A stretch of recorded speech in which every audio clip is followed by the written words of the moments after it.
Bismillahirrahmanirrahim. Esselamu Aleyküm değerli izleyenler. Rehber Gündem programıyla bu akşam da karşınızdayız. Saat 9'da başlayacaktık yayına ancak küçük bir aksilik oldu. Bu aksilikten dolayı da sizlerden özür diliyoruz. Rehber Gündem'de yine haftanın öne çıkan başlıklarını konuşacağız. Peki haftanın öne çıkan başlıklar arasında neler vardı? Özellikle de sosyal konut projesi çok konuşuldu. Sosyal konut projesini masaya yatıracağız. Çünkü projenin olumlu tarafları olduğu kadar eleştirilen yanları da var. Özellikle geri ödemelerle ve peşinatlarla ilgili olan kısmına dair. Yine bununla birlikte 2023 seçimlerine henüz var ancak seçim hazırlıkları da sürüyor. Tüm partiler, kimi partiler meydanlara da inmeye başladı şimdiden. Bu konuda iş gündeme dair başlıklarımız arasında yer alacak. Yine af konusu her seçim öncesi konuşulurdu. Bu seçim öncesi de gündeme geldi. Genel afla ilgili son durum ne? Bununla ilgili bir çalışma var mı olduğu iddia ediliyor. Bunu konuşacağız. Masada bu da olacak. Rehber Gündem'de bu akşam tabii dış gündeme dair de kimi gelişmeler, yaşanan son olaylar, özellikle Azerbaycan Ermenistan arasındaki çatışma, Türkiye Yunanistan arasındaki gerginlik, Kırgızistan Tacikistan arasındaki çatışma, bu gibi önemli dış gündem başlıkları var. Bunların hepsini bugün masaya yatıracağız. Peki kimle konuşacağız bu başlıkları? Hüdapar Genel Başkan Yardımcısı ve aynı zamanda Seçim İşleri Başkanı Sayın Mahmut Şahin'le bunları konuşacağız. Mahmut Bey karşımızda. Mahmut Bey, yayınımıza hoş geldiniz. Mahmut Bey, yayınımıza hoş geldiniz.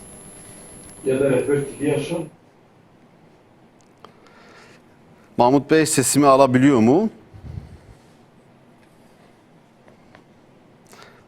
Sanırım Mahmut Bey şu an sesimi alamıyor. Hüdapar Genel Başkan Yardımcısı ve Seçim İşleri Başkanı Mahmut Şahin konuğumuz olacak. Küçük bir aksilik var. O aksiliği arkadaşlarım gidermeye çalışıyorlar. Tekrar edeyim, tabii ne konuşacağımıza dair inşallah bir aksilik olmazsa devam edeceğiz. Sosyal konut projesi elbette haftalarca, aylarca konuşuldu, merak ediliyordu. Cumhurbaşkanı Erdoğan 13 Eylül'de açıklama yapacaktır ki o açıklamayı da yaptı. Milyonlarca insan bu açıklamanın detaylarını merakla bekliyordu dedik. 500 bin konut Türkiye genelinde yapılacak. İlk etapta 250 bin konut, ikinci etapta da 250 bin konut yapılacak. Bunlarla birlikte tabii bir de iş yerleri var. Arsalar satışa çıkacak. İsteyenler arsaları üzerine kendi evlerini bina edebilecekler. Proje önemli bir proje. Cumhuriyet tarihinin en büyük projesi olarak nitelendiriliyor. 2023'ten 2028'e kadar 5 yıl içerisinde projenin bütününün tamamlanması bekleniyor. Peki beklentileri karşılayabildi mi? Ne kadar karşıladı? Genel olarak olumlu bir tablo var, olumlu bir hava var sosyal konut projesine dair. Ancak tabii dar gelirlerin düşündüğü noktalar da var. Geri ödemelere ve peşinata yönelik. Çünkü ev fiyatlarının ki 3 artı 1'lerin 850 bin lira, 2 artı 1'lerin 650 bin liradan başlayan fiyatları var. Bunların peşinatları da %10 olacak. Dar gelirli %10 ödeyecek kadar gücümüz yok diye serzenişte bulunuyorlar. Taksitler daha keza yine merak ediliyordu. Taksitler nasıl olacak? Çevre ve Şehircilik Bakanı Murat Kurum taksitlerin sözleşme imzalandıktan sonra başlayacağını belirtmişti. Hem taksit ödemek hem de kira ödemek yine özellikle de asgari ücretler için oldukça güç olacaktı. Bunlar çok konuşuluyor, tartışılıyor. Biz de bunu bu akşam konuşmak istiyoruz. Hüdapar Genel Başkan Yardımcısı Sayın Mahmut Şahin konuğumuz olacak. Mahmut Bey, sesimi alabiliyor musunuz? Alıyorum Olcay Bey. İyi, çok şükür iletişimi sağladık sağlıklı bir şekilde. Ben bilmiyorum, dinlediniz mi, dinleyebilme imkanınız oldu mu? Ne konuşacağımıza dair gündem başlıklarını ben sıralamıştım. Özellikle de sosyal konut projesi malumunuz gündemde. Fazla da vakit kaybetmeden o konuda neler söyleyebilirsiniz? Hüdapar sosyal konut projesine nasıl bakıyor, nasıl değerlendiriyor? Çünkü tartışmalar da var, küçük de olsa eleştiriler de var. Buyurun, sizi dinleyelim. Kısmen de olsa ana başlıkları dinledim. Tabii en önemli maddelerden bir tanesi sosyal konut projesi. Sizin de bahsettiğiniz içeriğinden kısmen de olsa. Aslında sosyal konut projesi daha gündeme düşmeden önce Genel Başkanımız Sayın Zekeriya Yapıcıoğlu özellikle gelişen süreçle birlikte ileride ciddi anlamda bir konut probleminin oluşacağı, özellikle fiyatların yükselmesiyle birlikte dar gelirlerin hem konut almada, konut edinmede hem de açıkçası kiralamada ciddi sorun sıkıntılarla karşılaşacakları noktasında bazı uyarıları vardı ve çağrıları vardı özellikle hükümete ve hükümetin yetkililerine. Tabii aslında daha hızlı önlemler, daha etkin önlemler alınabilirdi. Siz de belki takip etmişsinizdir. Daha bundan 2 hafta önce Genel Başkanımızın bir çağrısı vardı. Özellikle sosyal konut projesine ilişkin olarak acil bir şekilde önlem alınması ve bu konuda derhal bir inisiyatif alınması noktasında. Hamdolsun bugün hükümet gelinen noktada önemli bir paket açıkladı. Kanaatimizce bu paket önemli bir pakettir. Ciddi anlamda bir konut edindirmeye yönelik olarak açıklanmış bir paket. Özellikle de dar gelirleri yani özellikle dar gelirlere yönelik olarak açıklanmış olması ciddi anlamda bu paketi önemli kılmaktadır. Hakikaten bugün gelinen noktada özellikle krizden en çok etkilenen kesim dar gelirli, sabit gelirli olan, hele özellikle asgari ücretle çalışmak zorunda kalan kesimdir. Dolayısıyla bu paket evet toplumda ciddi bir heyecan oluşturmuştur. Bir beklentiyi nispeten de olsa şu anda karşılamış gibi gözükmektedir. Aması var mı? Paketin, Aması Mahmut Bey? Var aması şöyle, bahsettiğim gibi paketin olumlu tarafı dar gelirlere yönelik olmuş olması ve %50 oranında işte emekli, genç, gazi ve şehit aile ve engelliler için ayrılmış olması hakikaten önemli bu anlamda. Diğer taraftan sayısal olarak önemli bir yani konut edindirme projesi. Fakat bütün bunlarla birlikte tabii ki ciddi muğlaklıkları barındıran, hatta yer yer tenakkuz ve çelişkileri de barındıran bazı açıklamalar var. Bunlar hala giderilmiş değil. Evet, zamanla bazı açıklamalar yapılsa da aslında hakikaten bazı muğlakları gidermek gerekiyor. En önemlisi amalandan bir tanesi bu dar gelirlere yönelik olarak gerek 2+1 gerekse 3+1 şeklindeki konutların nihai olarak neye mal olacağı noktasında açıkçası bir öngörü ortaya konulamamaktadır. Özellikle de ben mesela bugün konuştuğum hali hazırda daha önceden bir konut edindirme projesine girmiş olan yani bir vatandaş şunu söyledi ki bu projede aynı riskle, aynı tehlikeyle karşı karşıya kalabiliriz. O da şuydu, 256.000 TL'ye mal olan toplamda bu rakam üzerinden bir anlaşma imzalanmış, bir sözleşme imzalanmış olmasına rağmen 6 ay boyunca taksitlerini ödemiş. Yaklaşık olarak bu taksit toplamı 16.000 tutarında. Ancak 6 ay sonra bu borç normal şartlarda 256 iken 240'lara gelmesi gerekirken işte memur maaş zammına endeksli olarak 40.000 TL'nin yani üzerine gelmiş olmasıyla birlikte 280.000 TL'ye yükseltilmiş olması hakikaten ciddi bir problem. Hele özellikle enflasyonun çok daha yükselmiş olduğu bu dönemde memur maaş zammına endeksli olmuş olması, hatta bunun üstüne de çıkabilecek. İdareye çünkü böyle bir yetki vermekte yani bu konut projesinde. Bu ayrı bir muğlaklık.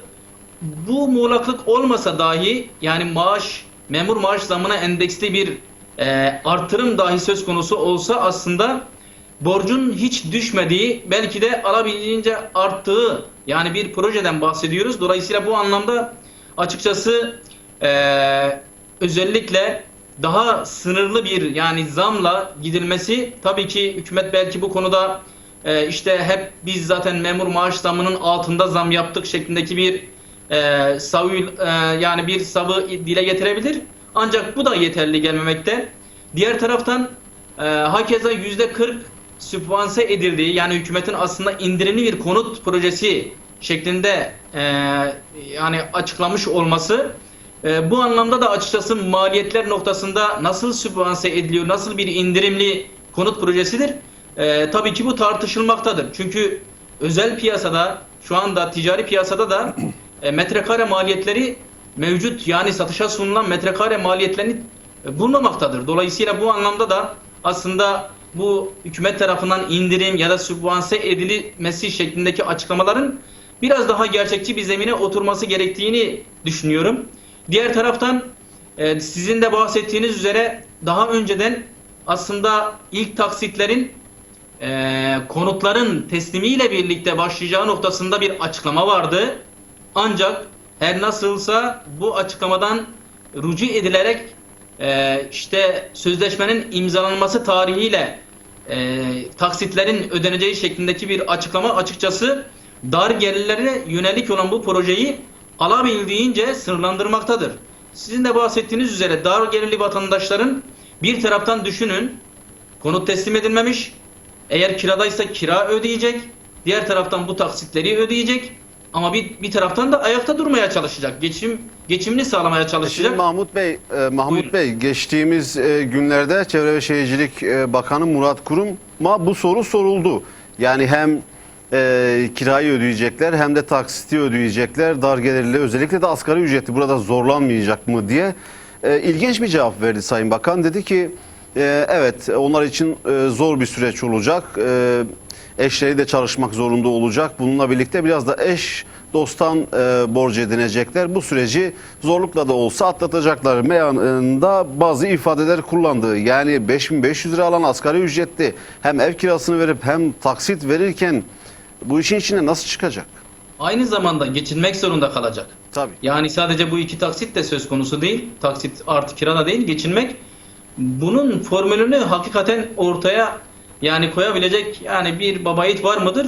Açıkçası bu piyasalarda ben olduğunu düşünmüyorum. Yani en O azından yüzden, konutlar teslim edildikten sonra taksitler başlasa tabii kira yani ödememiş konutlar, olur asgari ücretli, dar kesinlikle gelirli. konutlar teslimiyle birlikte taksitler başlamış olsaydı nispeten dar gelirlerin hakikaten yükü hafifletilmiş olacaktı. Belki daha yoğunluklu olarak dar gelirlerin tercih edeceği bir projeye dönüşecekti.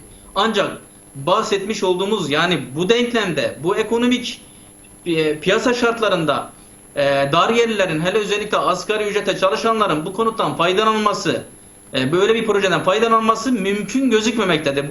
Bakanın bahsetmiş olduğu yani şartları gerçekleştirirse dahi çok mümkün gözükmemektedir. Dolayısıyla bu anlamda hakikaten bahsetmiş olduğu yani bakanın, hükümetin bahsetmiş olduğu o %40 indirim yani gerçekliğini yakalasalar aslında ben inanıyorum ki çok daha faydalı, özellikle de dar gelirleri destekleyen bir projeye dönüşme ihtimali çok yüksek olabilir. Ancak şu anda kanaatimce bu projenin şu anda yani istenen düzeyde dar gelirlerin tercihi olabilecek bir projeye dönüşmesi çok kolay gözükmüyor. Çok mümkün gözükmüyor. Evet, tartışmalar da, tepkiler de, belki ileriki günlerde eleştiriler de artarak devam edecek. Beyan ettiğiniz gibi dar gelirli bu imkanlarla, bu şartlarla imkansızlık içerisinde nasıl ev sahibi olacak, o da yeni bir tartışma başlatacaktır elbette. Seçimleri konuşmak istiyorum. Tabii 2023 seçimlerine henüz var ancak bazı partiler meydanlara, alanlara şimdiden inmeye başladı. İşte mitingler falan düzenliyorlar farklı şehirlerde. Hüdapar da sahada.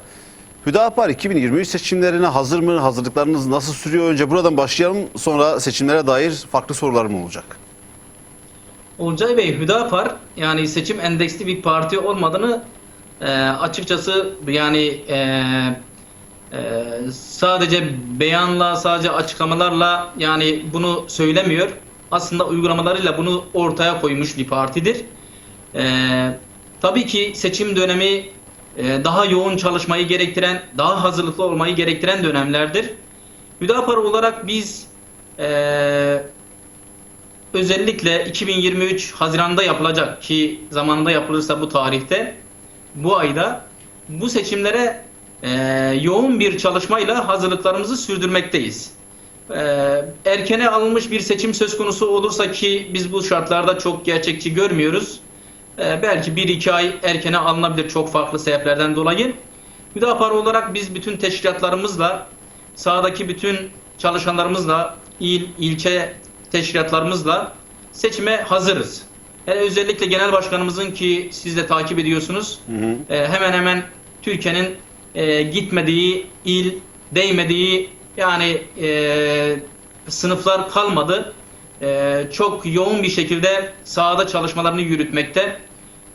Ki yakın zamanda Antalya, Isparta, Konya illerini gezdi. ve bu anlamda bir taraftan halkı dinlerken, halkın sorunlarını yani dinlerken, diğer taraftan da Hüdapar'ın özellikle bu sorunlara ilişkin, çözümlerine ilişkin beyanatları söz konusu oldu.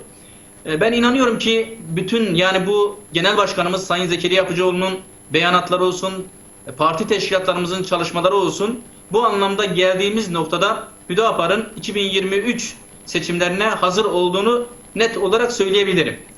Peki o zaman şöyle devam edelim. Malum seçimlere girerken en fazla konuşulan şeylerden biri de ittifaklar meselesi. Henüz 2 ittifak var. Üçüncü bir ittifakın olabileceği de konuşuluyor. Daha seçimlere var. O zamana kadar birçok şey değişebilir. Millet İttifakı ve Cumhur İttifakı. Şimdi Hüdapar herhangi bir ittifak içerisinde yer alacak mı biliyorum. Bu soru sık soruluyor ama kamuoyu da Hüdapar'ın var olan bu 2 ittifak içerisinde hangi ittifakın içerisinde yer alma olasılığının fazla olduğunu da merak ediyor. Şimdi tabii 2 ittifaktan bahsediliyor ama ben açıkçası daha önce de bunu dile getirdim. Aslında hem ikinci ittifakın ben ittifaka dönüştüğünü ya da ittifak olarak isimlendirileceği noktasında şüphelerimi daha önceden de dile getirmiştim. Özellikle bu son günlerdeki tartışmalara da bakıldığında aslında Altılı masa, altı artılı masa diyorum ben ona. Evet, oraya da geleceğim. Altılı masanın mevcut haliyle bir ittifak görünümünde olmadığını, sadece işte aslında mevcut iktidarı, hükümeti ya da işte Cumhurbaşkanlığını yani alma noktasında ya da mevcut hükümetin gitmesi noktasında bir fikir birlikteliği sağladıkları, ancak buna yönelik olarak somut adımların ne olacağı, kendilerinin projelerinin ne olduğu noktasında çok açıkçası net açıklamalar yok. Özellikle zaten Cumhurbaşkanı adayı konusundaki tartışmalara baktığımızda ya da iç politika ya da dış politikaya esaslı konulara ilişkin yani beyanatlarına baktığımızda bu anlamda açıkçası oluşmuş bir ittifaktan bahsedilemez. Ancak tabii ki neticede bir masa etrafında oturmalar, kalkmalar, konuşmalar, beyanatlar söz konusu. Bazı mutabakat metinleri yayınlandı. Nihayetinde bu altılı masa etrafında yer alan partilerin tercihleri kendi tercihleri, kendi siyasi tercihleri. Elbette biz buna saygı duyuyoruz. Kesinlikle bu anlamda işte böyle tabiri caizse rakip ya da muhalif bir söylemin ötesine geçerek düşmanlaştırma ya da kutuplaştırma söylemini asla benimsemiyoruz. Bu anlamda tabii ki sonuna kadar itirazlarımızı, eleştirilerimizi de yapıyoruz. Diğer taraftan mevcut hükümet evet Cumhur İttifakı üzerinden şekillense de nihayetinde Cumhur İttifakı'nın bu haliyle kalıp kalmayacağı, genişleyip genişlemeyeceği noktasında, ki genişleyeceği noktasında zaman zaman hükümet kanadından bazı açıklamalar geldi. Dolayısıyla bu denklemin seçime kadar bu haliyle kalıp kalmayacağı noktasında açıkçası bir muammayı barındırıyor. Peki şöyle bir şey de sorayım. Hükümet kanadı Cumhur İttifakı'nın genişleyeceğine dair mesajlar veriyor. Bu yönde işaretler var. Hüdapar'a teklif var mı? Gelin Cumhur İttifakı'na katılın diye. Hüdapar'a şu ana kadar yapılmış yani gerek Cumhur İttifakı gerek Millet İttifakı gerekse başka partiler tarafından iletilmiş resmi bir teklif söz konusu değil. Evet. Ancak tabii ki siz de takdir edersiniz ki siyasette bazen son yani kararlar ya da son resmi yani teklifler, görüşmeler yapılmadan önce çok farklı görüşmeler gelişir. Arka yani kapı diyebileceğimiz diplomatik bir takım girişimler, görüşmeler ya da iyi niyet görüşmeleri yapılır ki bu görüşmeler yapılmakta. Partimiz tarafından bazen de başka partiler tarafından partimizi ziyaretler yapılarak yapılmaktadır. Dolayısıyla bu anlamda açıkçası böyle resmi anlamda net kararlaştırılmış bir teklif hala yani almış değiliz. Peki bir ittifak içerisinde yer almazsanız Hüdapar seçimlere nasıl hazırlanıyor, nasıl girecek? Şimdi Olcay Bey yani aslında bugün altılı masayı yani özellikle birbirinden çok ayrı olan, çok farklı düşünen, hatta ayrı dünyaların insanları diyebileceğimiz yani partilerin bir araya gelmesinin en temel sebeplerinden bir tanesi mevcut Cumhurbaşkanlığı hükümet sistemi ve bu hükümet sisteminin dayatmış olduğu baraj sistemidir. özellikle Cumhurbaşkanının seçilmesi noktasında %50+1, işte ülke barajının her ne kadar %7'ye çekilmiş olduğunu kabul etsek dahi ciddi bir baraj. Dolayısıyla bir ittifak yapma mecburiyetiyle karşı karşıya partiler. Şimdi böyle bir gerçekliği Hüdapar olarak biz de ıskalamıyoruz açıkçası. Dolayısıyla ittifak bizim açımızdan da önemli bir seçenektir. Bunun altını çizmek gerekiyor. Ama biz Hüdapar olarak kendine has, özgü bir programı olan, bir medeniyet tasavvuru olan ve çok temel hedefleri olan ve ülkenin sorunlarına da kalıcı ve köklü çözümler üretmeye çalışan bir parti olmamız hasebiyle de biz seçim ittifaklarını aslında ittifakları seçim ittifakı şeklinde yani kabul ediyoruz ve bu minvalde ittifaklara bakıyoruz açıkçası. Dolayısıyla kimsenin yani şöyle bir düşüncede olması bence çok doğru olmaz. Nihayetinde ittifak partilerin birbirine benzeşmesi ya da işte ilerleyen süreçlerde birbiri içerisinde erimesi şeklinde anlamıyoruz. Tamamen bu bahsetmiş olduğumuz zorunluluklardan dolayı seçim dönemlerinde partilerin kendi kazanımlarını maksimize etmek noktasında geliştirdikleri bir aslında yani formüldür. Dolayısıyla bu anlamda bizim açımızdan da ittifak önemli bir seçenektir. Ve hala masamızın üzerindedir ki biliyorsunuz bu noktada biz çok farklı kesimlerle yani özellikle parti teşkilatlarımızın dışında olan kesimlerle çok geniş bir istişare mekanizması işlettik. Diğer taraftan dar alanda parti teşkilatlarımızla geniş anlamda parti teşkilatımız ve gönüldaşlarımızla bir takım anket araştırmaları yaptık bu anlamda. Elimizde bir takım veriler var. Bu anlamda bize bazı açıkçası fikirler vermektedir. Ancak partimizin yetkili organları tarafından bütün bu bahsetmiş olduğumuz fikirler, analizler, görüşmeler masaya yatırılıp nihai bir karara dönüştürülmüş değildir. Ve ben inanıyorum ki partimiz bu anlamda Hüdapar en doğru stratejik kararı vererek yoluna devam edecektir. Benim yani kanaatim seçim işlerinden sorumlu bir genel başkan yardımcısı olarak ben bu dönemin Hüdapar açısından siyasi kazanım elde edilen bir dönem olarak görüyorum. Ve bu dönemi oluşturacak bir stratejik yani kararın da ortaya çıkacağını düşünüyorum. Dolayısıyla bu anlamda hakikaten hatta geçen bir programda söyledim. Yani çok farklı kesimlerden hem de bugün aktif olarak başka partilerin içinde siyaset yapanların dahi Hüdapar'ın mecliste istediği bir dönemden geçiyoruz. Dolayısıyla Hüdapar'ın mecliste olmaması hakikaten ciddi bir eksiklik olur. Hatta Hüdapar'ın olmadığı bir meclis eksik bir meclistir desem yeridir. Özellikle ülkenin var olan problemlerini düşündüğümüzde ekonomik anlamda, ahlaki anlamda, aile, eğitim, işte dış politika anlamında olsun. Bütün bunlarla birlikte değerlendirdiğimizde Hüdapar'ın hem mefkuresi hem de bu mefkureyi taşıyan kadrolara baktığımızda aslında ben inanıyorum ki bu ihtiyacı çok farklı kesimler hatta bazı partiler de bunu görüyor. Dolayısıyla bu anlamda Hüdapar'la bir şekilde belki birlikte olmak isteyeceklerdir. Peki Hüdapar'ın kendi Cumhurbaşkanı adayını çıkarması söz konusu olur mu ileriki süreçte? Şimdi aslında her partinin genel başkanı doğal bir cumhurbaşkanı adayıdır. Yani teorik düzlemde aslında bu böyledir. Çünkü her parti nihayetinde ülkeyi hem meclis üzerinden yani milletvekilleri üzerinden hem de en önemlisi bugün Cumhurbaşkanlığı hükümet sisteminde geldiğimiz noktada yürütmenin başı Cumhurbaşkanı. Dolayısıyla Cumhurbaşkanlığı kazanma üzerinden yani bir ideale sahiptir. Bu Hüdapar için de geçerlidir. Hüdapar'ın genel başkanı için de geçerlidir. Hatta genel başkanımız Sayın Zekeriya Yapıcıoğlu hakikaten birçok noktada yani birçok liderden çok daha aslında ileri düzeyde donanıma sahiptir. Ancak dediğim gibi bu noktada Cumhurbaşkanı adayı çıkarıp çıkarmama noktasında şu an itibariyle masamızda böyle bir tartışma açıkçası söz konusu değildir yani.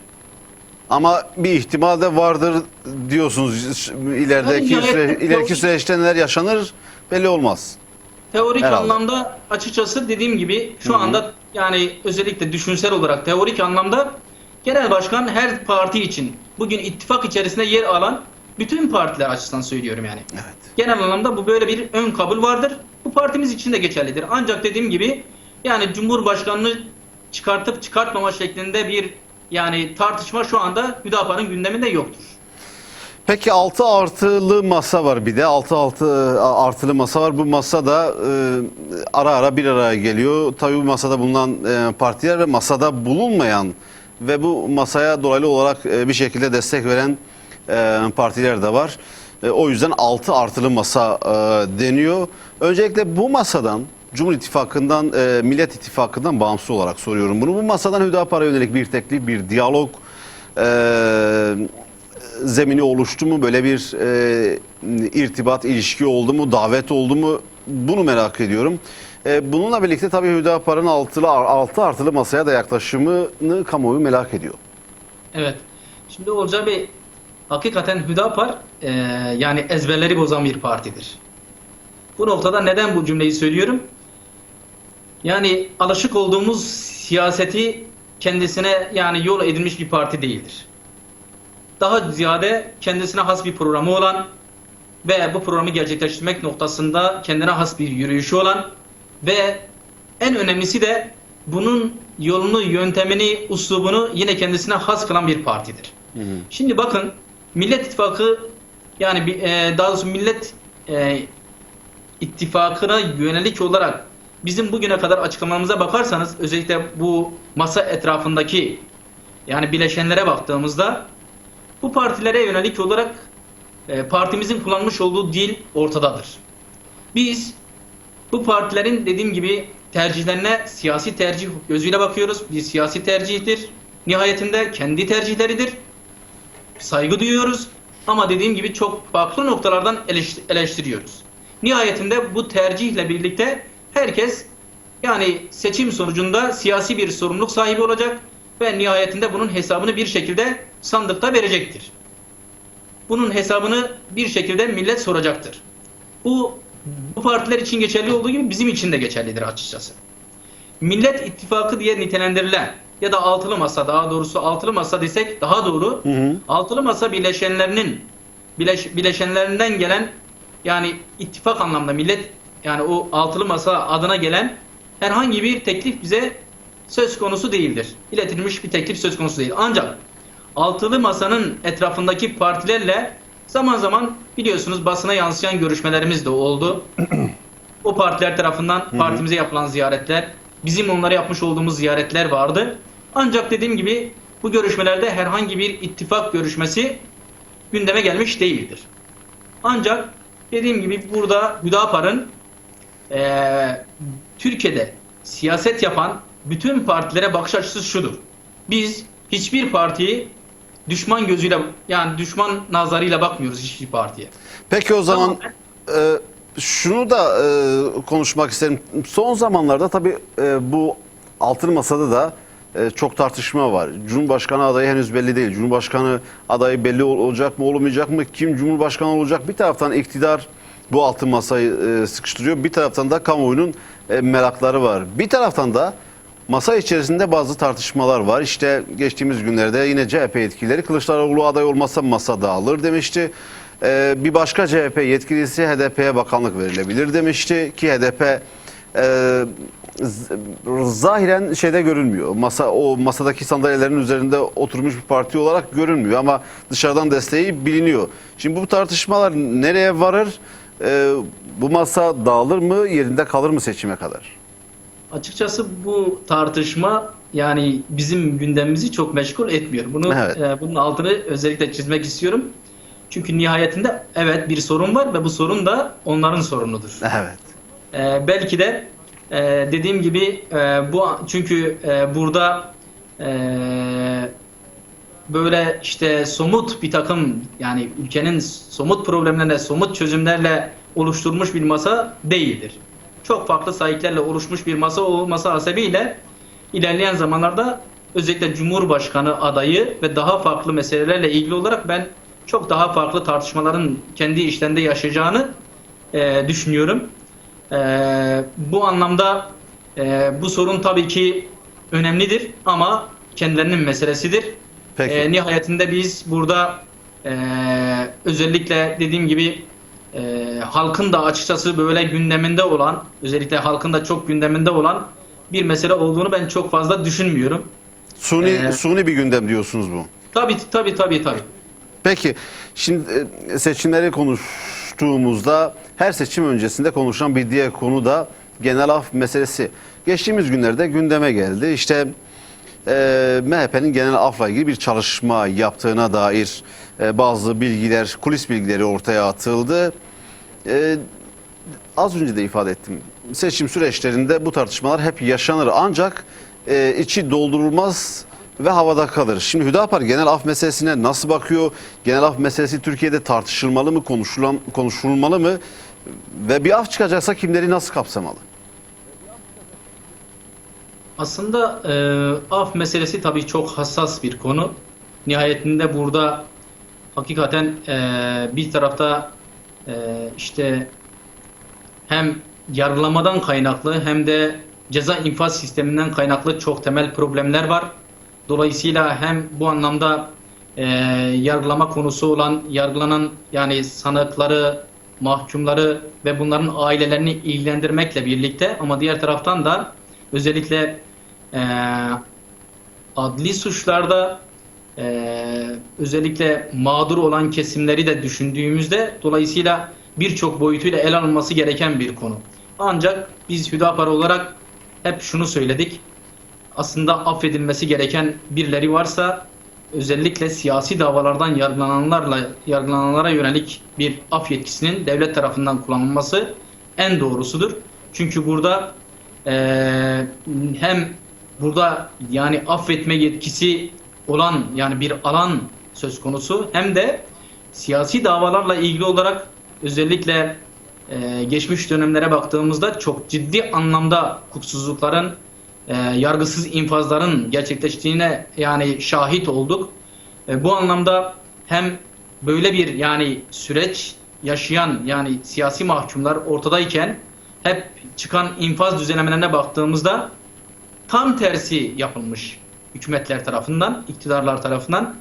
İşte özellikle siyasi mahkumlar tamamen devre dışı bırakılarak adı her ne kadar genel bir af ya da kısmi bir af olarak konulmamış olsa da özellikle ceza infaz sistemindeki indirim hadiseleri üzerinden baktığımızda diğer taraftan devletin hiçbir yetkisinin aslında olmadığı daha çok kişilerle olan problemlerinden kaynaklı olan ve kişilerin yani bizzat affetme yetkisinin olduğu alanlara ilişkin olarak af yetkisini kullandı. Devletin adeta bu alanı gasp ederek ama diğer taraftan ise bahsetmiş olduğumuz siyasi davalara ilişkin olarak tamamen bir istisna yani maddesi koyarak çok bariz haksızlıklara sebep olduğunu gördüğümüzden dolayı af tartışmalarının yaşandığı ortamlarda biz özellikle çıkacak olan bir adı af olur ya da kısmi bir infaz indirimi söz konusu olur. Burada herhangi bir suç ayrımı gözetmeksizin daha eşitlikçi olan bir düzenlemenin yapılması gerektiğini düşünüyoruz. Bu anlamda açıkçası daha özenle hareket edilmesi noktasında çağrılarda bulunduk ki geçen haftaki gündem maddelerimizden bir tanesi de buydu. Aslında bu konu tartışıldığı zaman Türkiye'deki işte yargı durumu, Türkiye'deki cezaevi durumuna değinmek aslında en önemli belki sorunlar bunlar. Şimdi hep gelip sonuçları konuşuyoruz ve sonuçlar üzerinden de bir çözüm yani ürettiğimizde de yeni bir haksızlık, yeni bir zulüm oluşturuluyor ki biz buna karşıyız. Peki o zaman şunu da belirtelim. Madem af meselesini konuşmuşken tabii bu konular gündeme geliyor. Bir şekilde kamuoyu da test ediliyor. Ondan sonra ya gündemde kalıyor ya gündemden düşürülüyor. Çünkü şu örneği vereceğim. Siz de bir hukukçusunuz aynı zamanda. Hasta mahkumlar meselesi vardı. Uzunca süre konuşuldu. Yüzlerce hasta mahkum var. Bu mahkumlar tahliye edilmeyi bekliyor. Salı verilmeyi bekliyor. Ama bir türlü bununla ilgili adım atılmıyordu. Ta ki Adalet Bakanı Bekir Bozdağ'ın Ağrı'da yapmış olduğu bir konuşmaya kadar. Ağrı'da yaptığı konuşmada Adalet Bakanı hasta mahkumlarla ilgili yeni bir düzenlemenin yapılacağını söyledi. Hemen akabinde 2 gün sonra sanırım 28 Şubat hükümlüsü Çevik bir tahliye edildi. Hastalığından dolayı cezaevinde kalamaz raporu verildiğinden dolayı. Bu beklentileri arttırdı. Şimdi bu da gündemden düştü. Yüzlerce hasta mahkum vardı. Tahliye edilmeyi bekliyordu. Adım atılmadı. Nasıl değerlendiriyorsunuz bu süreci? Hala çünkü beklentiler var. Çünkü insanların artık adalete olan güveni tamamen zedeleniyor. Şimdi aslında Hüdapar'ın ortaya koymuş olduğu en önemli siyasetlerden biri de aslında ilkeli olması. Bundan kastım şu. Yani burada ortada bir zulüm varsa, ortada bir haksızlık varsa aslında burada haksızlığa uğrayanın, zulme uğrayanın kimliğine, kişiliğine ya da mensup olduğu örgüte, partiye bakılmaksızın herkes için aslında adil ve insani olan bir düzenlemenin yapılmasıdır. Fakat her nedense yani bu meseleler özellikle bahsetmiş olduğum ceza indirim düzenlemesi de dahil olmak üzere işte hasta mahkumlara ilişkin düzenlemeler olsun ve daha farklı bir takım böyle spesifik bir takım düzenlemeler olsun. Bütün bunlarda aslında ideolojik sahiplerle hareket ediliyor ki biz buna karşı çıkıyoruz. Burada ikircikli olan bu tavırdan uzaklaşmak gerekiyor. O yüzden biz bakın hasta mahkumlara ilişkin olarak da istisnasız bir şekilde herhangi bir isme takılmaksızın, herhangi bir örgüt ismine de takılmaksızın bütün bu hasta mahkumları kapsayacak şekilde bir adil ve insan düzenlemenin yapılması. Evet. Ama siz bunu getirir, ideolojik bir takım sahiplerle sınırlandırırsanız burada bir düzenleme de yapamazsınız. Yapacağınız düzenleme de açıkçası bırakın bir meseleyi halletmeyi, bir sorunu çözmeyi daha büyük bir soruna sebep olur. Aslında bugüne kadar sadece bu hükümeti, bu iktidarı kastetmiyorum. Hemen hemen bundan önceki hükümetlerde de yapılan hata buydu. Adil ve insani olan bir yaklaşım sergilememeleri. Evet. Bu tabii ki ciddi rahatsızlıklara sebep oluyor ve bu en önemlisi de zaten bir kriz içerisinde olan, hatta bugün aslında ekonomik kriz kadar yargısal bir kriz de yaşanıyor yani. Adalete olan güven de aslında ciddi anlamda yerlerde. Özellikle bu anlamdaki söylemler, çelişkili, ikircikli olan söylemler, uygulamalar adalete olan güveni daha da zedelemektedir. O yüzden biz daha böyle insani, daha adil bir yaklaşımla eğer bir pozisyon alınır, bir inisiyatif alınırsa ben inanıyorum ki hem bazı sorunlar çözülmüş olacak hem de adalete olan güven belki de tazelenmiş olacaktır. Bakın daha geçen haftalarda İzmir Karaburun'da bir hadise gerçekleşti. Düşünün, bir boşanma davası. Boşanma davasında tanığın darp edilmesi, hatta oradaki hakimin tehdit edilmesi üzerine bir partinin ilçe başkanı tutuklandı. Ve tutuklanmasıyla birlikte tutuklamaya sevk eden Cumhuriyet Savcısı, tutuklamaya itirazı reddeden hakim alelacele görevden uzaklaştırıldı ve adeta başka bir yerde kısa süreliğine sürgüne gönderildi. Şimdi böyle bir uygulama tabii ki hakikaten vatandaşın yargıya olan güvenini, adalete olan güvenini zedelemektedir. Şimdi yargıç bağımsızlığı denen bir aslında mekanizma var. Yargıcın bağımsız olmadığı, tarafsız olmadığı bir mekanizmada siz vatandaşa nasıl bir adalet dağıtacaksınız? Bu uygulamaların hakikaten önüne geçilmesi gerekiyor.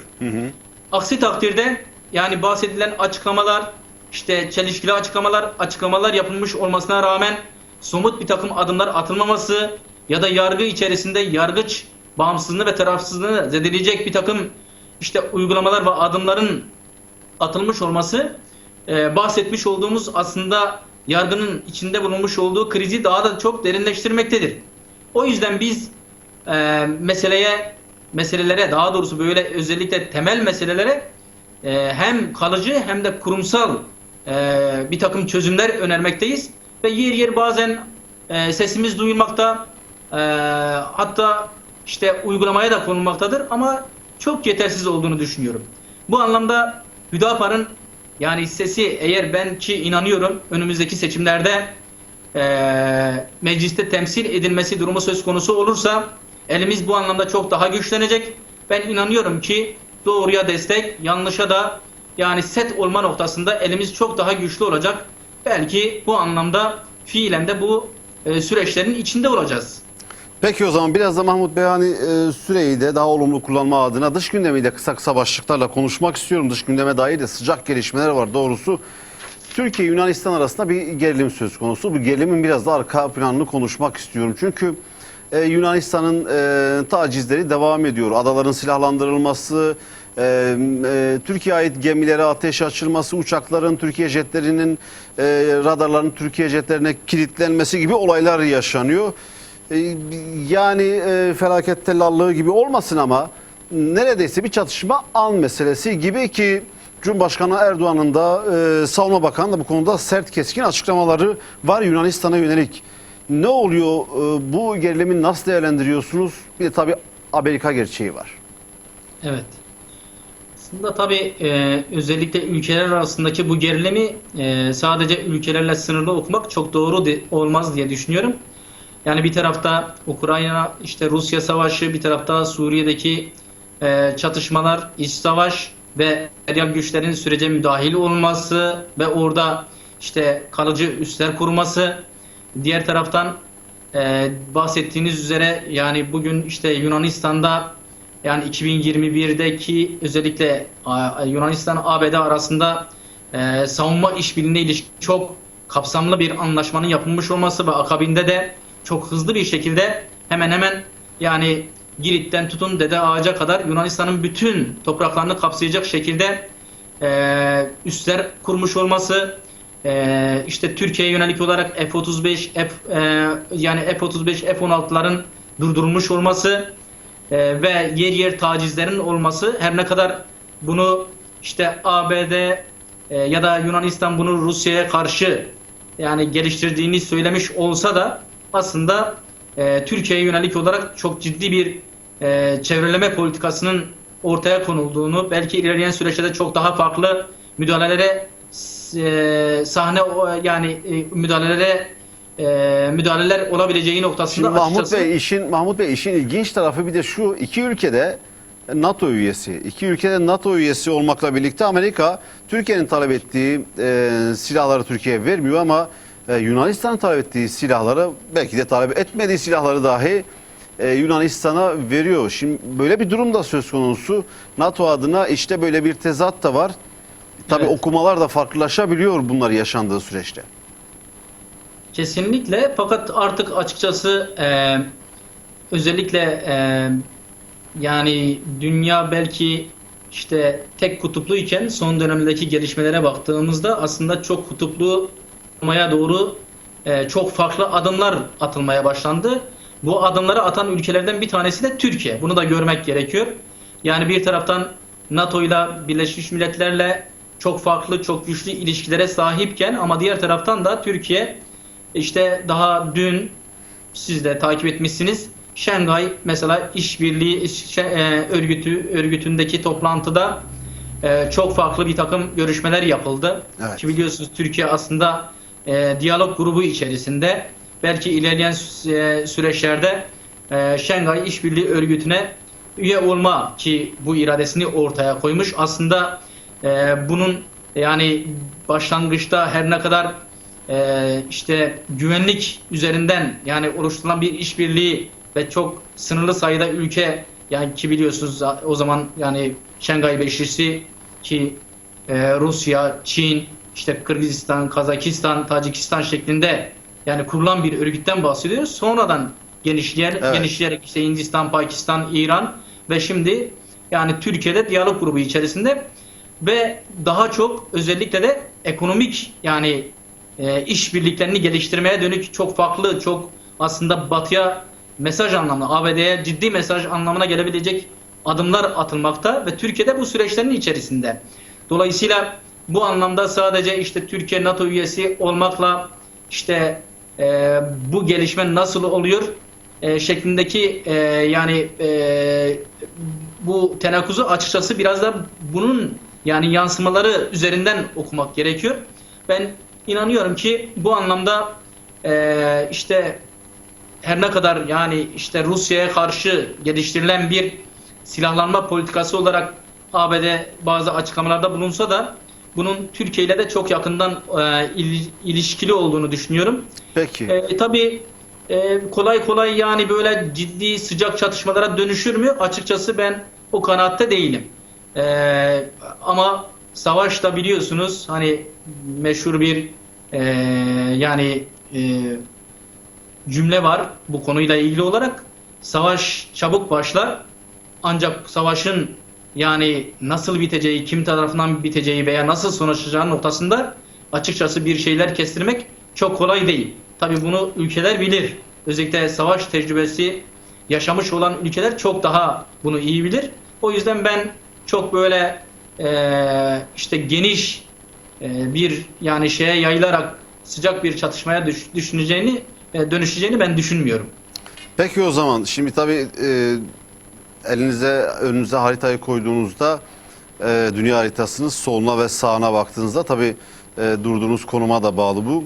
Avrupa'da bir sükunat var. En azından öyle görünüyor ama Avrupa sonrasında doğuya geçtiğinizde maalesef bu sükunatin bozulduğunu görüyorsunuz. Şimdi Azerbaycan-Ermenistan arasında da yeniden çatışmalar başladı.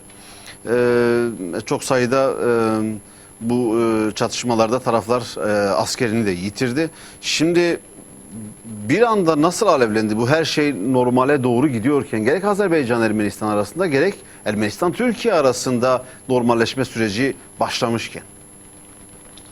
Bütün bunlar bahsetmiş olduğum aslında o çok kutupluğa doğru giden yani dünyanın bu denklemi içerisinde ülkelerin özellikle pozisyon almasıyla ya da bu küresel yani dünyaya karşı küresel bir takım oluşumlara karşı kendisini nasıl konumlandırdığıyla çok yakından ilintili.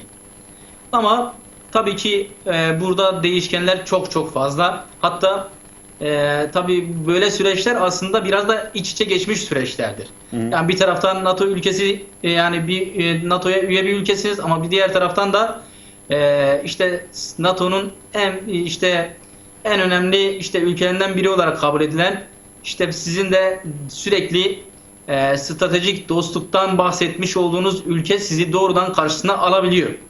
Ya da işte aynı şekilde ilişki geliştirmek istediğiniz yani bloklarda yer alan diğer ülkeler çok daha farklı bir noktada sizi sıkıştırabiliyor. Yani bu çok garipsenecek bir durum değil açıkçası. Bu Evet. Türkiye için de geçerli ama Ermenistan-Azerbaycan arasındaki sorun sıkıntılar çok daha kadim ve yanı başımızda işte yine yakın zamanda gerçi bugün ateşkesle sonuçlandığı noktasında bir beyanat verildi. Tacikistan-Kırgızistan arasında ki aslında Orada da sorun var. çok da problem olmayan yani bir alanda ciddi çatışmalar yaşandı. Bütün bunlar evet o ülkelerin kendi içlerinde örneğin işte Ermenistan, Azerbaycan arasında bir Karabağ meselesi ya da işte işgal edilmiş köyler meselesi, Tacikistan'la Kırgızistan arasında geçmişten beri gelen yani oradaki bazı bölgelere ilişkin, o bölgelerdeki su kaynaklarına ilişkin anlaşmazlıklar vardı. Ancak bu denli çatışmaya dönüşmesi böyle çok sık karşılaşılan bir durum değildi. Benim kanaatim özellikle bazı yerlerde özellikle Ukrayna işte Rusya arasında her ne kadar savaş yürütülüyorsa da biliyorsunuz ki burada AB ülkeleri ve ABD bu savaşa doğrudan aslında müdahildir. Belki de bir vekalet savaşı onlar adına yürütülmektedir. Diğer taraftan Tayvan, Çin arasında ciddi sürtüşmeler var. Orada da hakeza bir vekalet olayı. Diğer taraftan Suriye'deki hadise tamamen bir vekalet savaşına dönüştü. Dolayısıyla bu anlamda açıkçası taraflar özellikle bloklar kendilerinin güçlü olduğu alanlarda belki de daha agresif bir takım politikalar ortaya koymakta. Bazen doğrudan bazen de bahsetmiş olduğumuz aslında bazı ülkelerin kırılgan politikalarından da beslenerek mesela Yunanistan örneğinde olduğu gibi Yunanistan aslında çökmüş bir ülke. Ekonomik olarak çökmüş olan bir ülkeyi siz o aslında son derece zayıf olan yani yönünü güçlendirerek ama diğer taraftan da aslında bir yerde de o sizin adınıza vekalet savaşı verecek bir konumda kullanabiliyorsunuz yani. Bütün bunlar aslında biraz da bununla ilintili ama tabii ki bu ülkelerin kendi aralarındaki problemler de belki bir yerde aslında buna vesile olmaktadır diyebiliriz. Mahmut Bey, biraz daha Müslüman Uygurların durumunu konuşmak istiyorum. Çin, Doğu Türkistan'da Müslümanlara yönelik, Müslüman Uygurlara yönelik büyük bir zulüm politikası icra ediyor. Baskılar her geçen gün artıyor. Milyonlarca zaten Müslüman Uygur toplama kamplarında tutuluyor. Orada asimilasyon politikalarına tabi tutuluyor. Aileleri hakeza büyük mağduriyetler yaşıyor. Şimdi Covid bahanesiyle 45 günlük karantina süreci başlattılar. Evlerin, siz de görmüşsünüzdür, zaten ekranlara da yansıdı. Evlerin kapıları kilitleniyor. Kimse dışarıya çıkmasın diye. Yani açlığa mahkum edilmiş insanlardan bahsediyoruz orada. Büyük de bir tepki var. Bir, Çin'in bu zulmüne karşı bir tepkisizlik, bir sessizlik var. İşin ilginç olan tarafı İslam dünyasında da bu sessizlik var. Başta Türkiye olmak üzere. Şimdi Türkiye'de kalan, muhacir olan Doğu Türkistanlı Müslümanlar bu durumu protesto etmek isterken bile polis şiddetine maruz kalıyor. Nasıl konuşacağız biz bu durumu? Açıkçası Doğu Türkistan konusunda yani söz söylemek yani çok kolay değil. Çok yani anlatılanın da ötesinde çok büyük bir zulüm yaşanmakta. Yani Çin geçmişte de aslında bu denli politikalar insanlık dışı, adeta soykırımı andıran, insanlığa karşı suç olarak nitelendirebileceğimiz kitlesel ve hakikaten ölümlere sebep olmuş devlet olmanın ötesinde aslında adeta hani işgal rejimi diyoruz, Suriye rejimi diyoruz. Aslında Çin'de bir rejim olarak böyle bir zulüm üreten bir rejime adeta dönüşmüş. Özellikle de Doğu Türkistanlı Müslümanlara karşı. Ve son dönemlerde tabii bu zulümleri çok daha yaygınlaştı, çok daha geniş bir kesimi kapsadı. Ve hakikaten sizin de bahsettiğiniz üzere yani işte karantinayı da kendince bahane kılarak adeta kapıları yani evlere kapıları kaynak ederek evlere hapsettiği aileler bir taraftan yani açlıktan kırılmayla yüz yüze bırakılan, diğer taraftan işte ailelerin yanına konulan Çinli yani erkeklerin adeta aile yani mahremiyetini yok ettiği çok farklı belki de uygulamalara sahne olduğu bir yani dönemden geçiyor Doğu Türkistanlı Müslümanlar. Tabii bütün bunlar olurken hem bahsettiğiniz üzere yani İslam ülkeleri, İslam toplumları ve diğer taraftan da işte bu ülkelerde bulunan bir takım örgütlü yapıların son dönemlerde açıkçası suskunluğu, sessizliği çok bana yani anlamlı, çok böyle manidar gelmiyor. Özellikle hükümetin tabii bir yani bu zulme karşı bir takım eylem gerçekleştiren STK'lara karşı ya da işte Doğu Türkistanlı bir takım kişilere karşı çok sert bir şekilde müdahale etmesi asla kabul edilemez. Ya Çin'le olan ekonomik ilişkiler biraz da hükümetin elini ayağını bağlıyor mu? Böyle bir durum var. Şimdi elbette önemlidir. Bazı mesela uluslararası ilişkilerde tabii ki yani ekonomi önemlidir. Ama bu politikalar asla ekonomiye ya da başka bir sebebe kurban edilecek politikalar değildir. Bahsettiğiniz mesele yani bireysel meseleler ya da ne bileyim işte çok az kesimi ilgilendiren öyle sadece hak ihlali olarak nitelendirebilecek meseleler değil. Çok kaba, çok sert, adeta insanlığa karşı işlenen soykırım düzeyinde zulümlerden bahsediyoruz. Ve bunlar Müslüman kardeşlerimiz. Ve bütün bunlara karşı hadi yani işte ülkeler olarak siz bir şeyler yapamadınız, bir şeyler yapamıyorsunuz ama bir şeyler yapan kesimlere karşı bu denli sert politikalar yürütülmesi asla kabul edilemez. Yani gelinen noktada bu mesele öyle ekonomiye ya da reel politiğe kurban edilecek bir mesele asla değildir. Burada işte böyle bir savunma mekanizması yani yürütmek bir Müslümana asla yakışmaz. Hele özellikle bunu yani kendisi için varlık sebebi sayan yeri geldiği zaman bununla ilgili olarak açıklamalarda bulunmuş olan bir hükümete ya da işte bu anlamda yani bir imparatorluk bakiyesi olan bir ülkenin yönetimine asla yakışmaz. Gelinen noktada biz Hüdapar olarak özellikle hem uluslararası camiaya zaman zaman çağrılarımız oldu. Hem özellikle daha özelde İslam coğrafyasına, İslam ülkelerine çağrımız oldu. Ve en önemlisi de yaşadığımız ülkede yöneticilere çağrılarımız oldu. Ancak gelinen aşamada açıkçası bu çağrılarımız yeterince makes bulmuş mudur? Hayır. Bu noktada hakikaten ciddi bir duyarsızlık var, ciddi bir suskunluk ve sessizlik var. Eğer bu suskunluk, bu sessizlik bu haliyle devam ederse hakikaten çok daha büyük zulümlere belki kapı aralayacak. Belki o zulümler yaşadığımız ülkede dahi çok farklı yansımaları olacak. Dolayısıyla bu anlamda sesimizi gerçekten yükseltmemiz gerekiyor. Hem yani Çin rejimine karşı hem de bugün işte ülkemizde yaşayan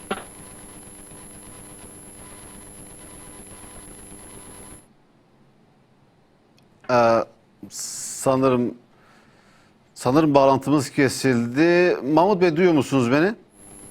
evet duyuyorum. Ben de programı tam kapatmak üzereyken bir anda bağlantınız kesildi. Toparlayın, isterseniz eklemek istediğiniz son cümleleriniz de varsa o cümleleri de ekleyin. Çünkü süremi doldurdum. Tabii ben özellikle bu Doğu Türkistan meselesini son konuştuğumuz bir mesele olması hasebiyle ben bu konuda özellikle hükümetin bu anlamda bu meseleyi reel politiğe mahkum etmemesi gerektiğini, kurban etmemesi gerektiğini düşünüyorum. Ve özellikle diğer partilere de, yani bu meselede hassas olan diğer partilere de çağrımız Doğu Türkistanlıların sesi olsunlar ve bu ailelerin yaşamış olduğu dramların, yaşamış olduğu acıların, problemlerin çözümü noktasında eğer seslerini yükseltebilirlerse ben inanıyorum ki bu anlamda belki İslam dünyası, belki de uluslararası camia da inisiyatif alacaktır diye düşünüyorum. Peki Mahmut Bey, çok çok teşekkür ediyoruz. Programınız arasında, yoğun programınız arasında vakit ayırdınız. Davetimizi kabul ettiniz. Programımıza katılım gösterdiğiniz, katkı sundunuz. Bir kez daha teşekkür ediyorum sizlere. Ben teşekkür ediyorum. Hayırlı yayınlar, hayırlı akşamlar diliyorum. Sağ olun, sizlere de hayırlı akşamlar. Değerli izleyenler, Rehber gündemde haftanın öne çıkan başlıklarını yine konuştuk. Hüdapar Genel Başkan Yardımcısı ve aynı zamanda Seçim İşleri Başkanı Sayın Mahmut Şahin konuğumuzdu. Sorularımıza açık yüreklilikle cevap verdi. Bu haftada noktalıyoruz Rehber gündemi. Önümüzdeki hafta farklı konu başlıkları ve konukla tekrar karşınızda olmak umuduyla. Allah'a emanet olun.